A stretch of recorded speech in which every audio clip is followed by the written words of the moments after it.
Who will win the AFC South, the NFL's worst division? We are here with Matt Youmans and VSIN. Let's go ahead and listen to what Matt has to say about the AFC South. Jacksonville Jaguars now are the favorite. Now they're the hunted instead of being the hunter, having won that division last year in the final week of the season. The AFC South is terrible. Like, there's no doubt about it. The division is awful. Even at the top, if you're saying that the Jaguars, or let's just start at the bottom, I would say the Colts and the Texans aren't just bad. They are potentially in the conversation for two of the 3 or 4 worst teams in the NFL. So if we're talking about just Jacksonville and Tennessee at the top, Tennessee's interesting because 2 years ago, Tennessee was the 1 seed. Tennessee was the 1 seed in the AFC.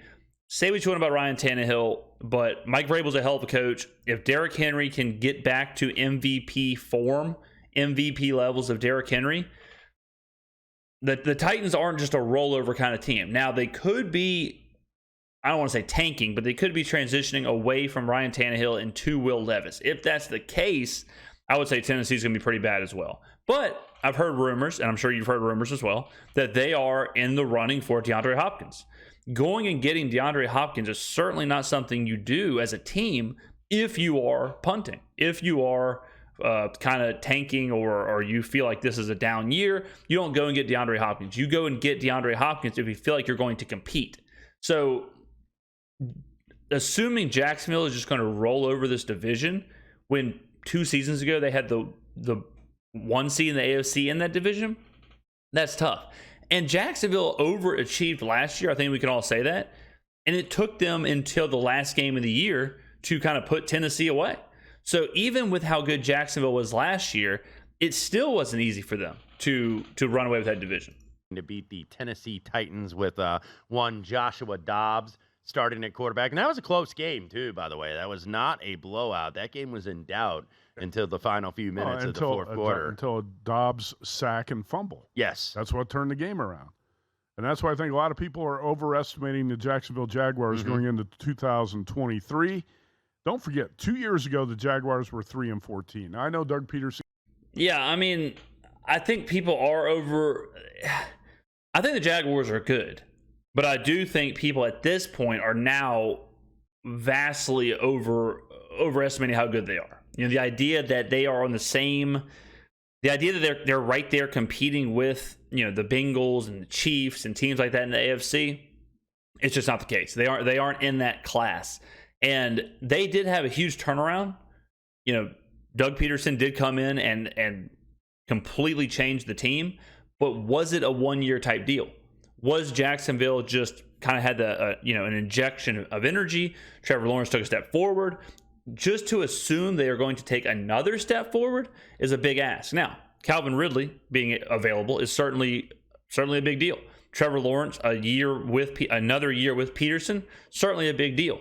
But I'm just not in the boat of saying that Jacksonville is go ahead and write them in, go ahead and punch it. They are the AFC South division champions. I'm not there yet.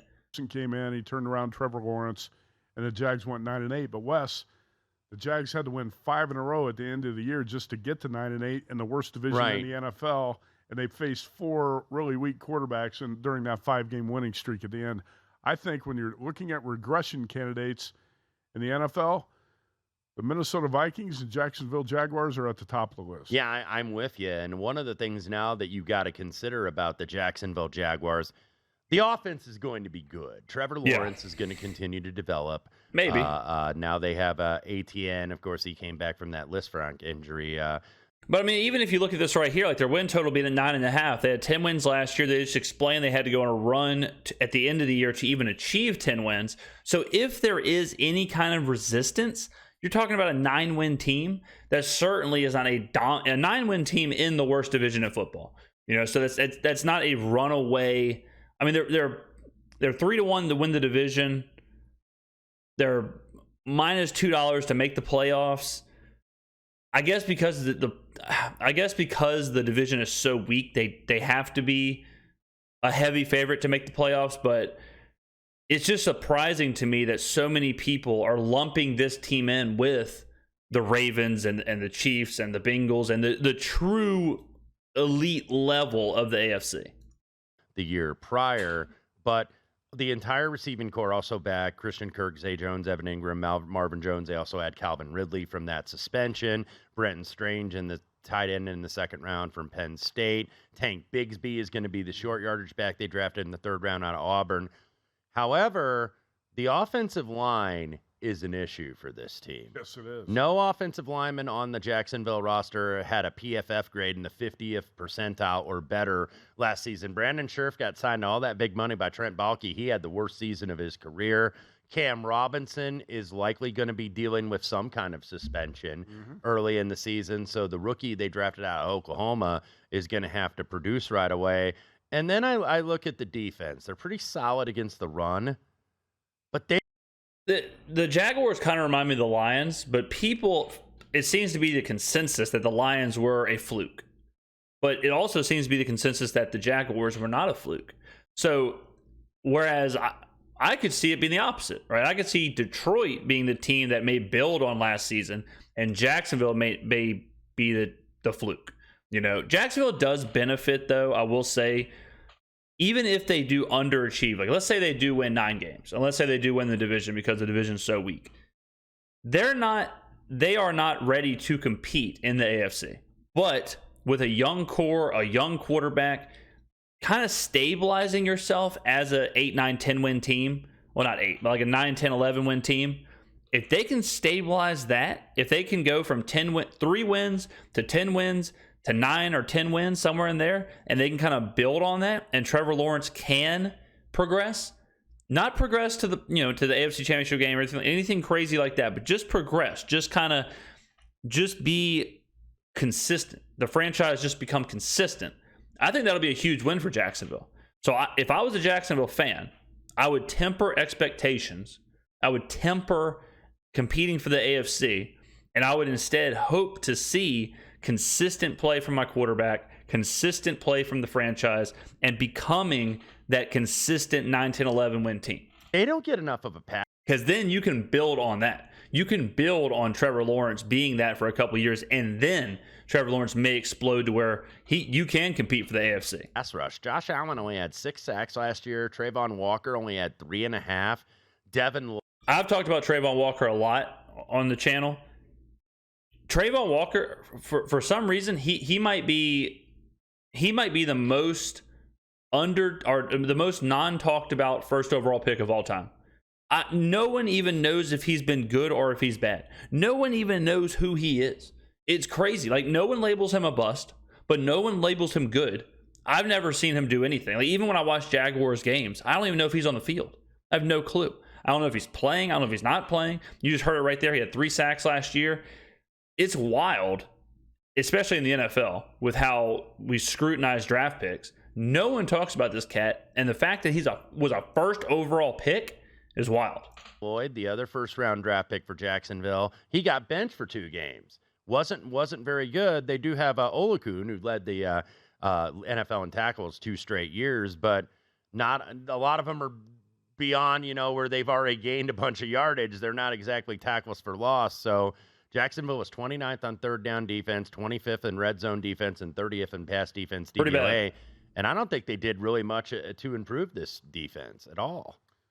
Exactly what I was thinking about a month ago when I was doing some research on the Jaguars. Again, this is a team I think that's got could be facing major problems with its offensive line. Also a tougher schedule this year. They got to play Kansas City. They got to play Cincinnati. They got to play Buffalo, San Francisco. So you win that division, you got to play other division winners. And I think Jacksonville too, Matt, had a lot of injury luck. That the other team up there, the Tennessee Titans, did not. They had the worst injury luck in the league. It was all bad luck with injuries for the Titans. The Jacksonville defense allowed 6,006 total yards. That ranked 24th in the league.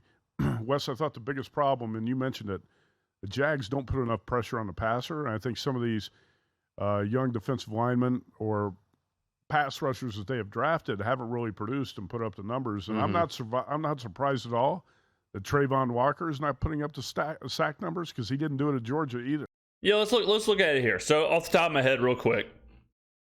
So let's look at the wins. Colts, Texans, Falcons, Colts, Texans, Bucks, Panthers. I would say on there's probably 7 games that are legitimate. Like, hey, there's no reason you should lose this game. But that's only 7. So now you got to flip. You got to flip a lot of games here. You know, against the Ravens, tough. At Browns, if the Browns are better, that's not easy on the road. Bengals, obviously, you know, the Bengals are really good. The Niners, obviously really good. At Pittsburgh, not easy. At the Saints, certainly not easy. Bills, not easy. Chiefs, not easy. So the schedule is tough. I mean, the non outside of their division is pretty brutal. I don't know. I mean, if I'm looking at this season win total, it's hard for me to find 10 wins. I mean, if we say, because I always hate when people take the division favorite and they just have them sweeping the division.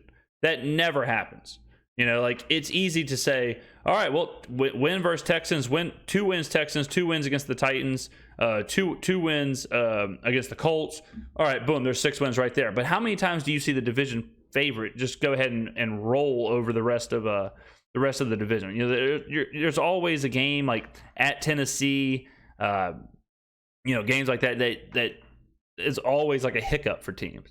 But outside of the division, if we just look at outside of the division, Chiefs, I would say they're going to be dogs. So I mean, I would say it's a loss.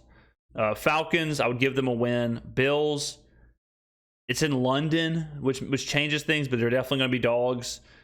Saints, you could say it's a coin flip. I think it being in New Orleans is going to be difficult. Same with Pittsburgh. It's probably a coin flip of being in Pittsburgh. Tight, tough. 49ers, Niners are the better team. Bengals are the better team. Browns, coin flip with it being on the road. Ravens are the better team.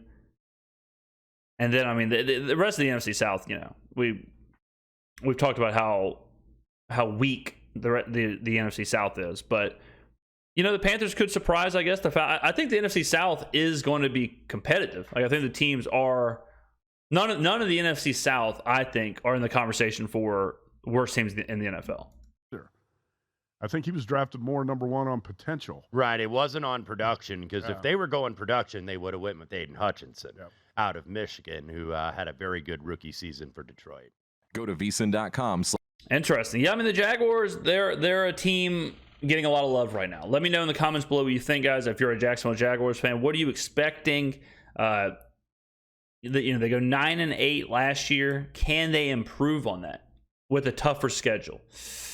I don't know. I think it's right on it, man. I really do. I think you're looking at another 9-win season for Jacksonville. If they win 10 games, if they win 10 or 11 games, it'll be because Trevor Lawrence has taken an enormous step forward, and he will solidify himself. If they win 11 games, he will solidify himself as one of the best quarterbacks in the AFC. And Jacksonville will be for real. Because 11 games with this schedule is not easy at all. But yeah, let me know in the comments below what you think. How many wins will the Jacksonville Jaguars have? Do you believe in this team? Do you believe in them building on how they finished the last season? Let me know in the comments below. Thank you for watching. I'll see you in the next video.